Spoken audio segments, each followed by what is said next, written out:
கரூரில் ஒருத்தர் குடிக்கிறதுக்கு ஒரு பாட்டில் தண்ணி கூட வைக்க தெரியாத துப்பு இல்லாத நீங்கள் 41 பேர் செத்து போயிருக்காங்க. அங்கே எத்தனை செருப்பு கிடந்தது? அந்த கலவரம் நடந்து எல்லாம் அந்த இடத்துல ஒரு தண்ணி பாட்டிலாவது கிடந்ததா? காலி பாட்டில் கிடந்ததா? இல்லை.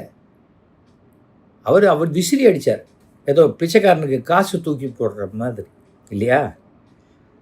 41 பேர் செத்தோன்னே ஊரை விட்டு ஓடின கோழை பசங்க நீங்கள். நீங்கள் பேசுகிறீங்கல்ல, நீங்கள் எதுக்கு பேசுகிறீங்க இதெல்லாம்? ரஜினியை பற்றி பேசுகிறீங்க.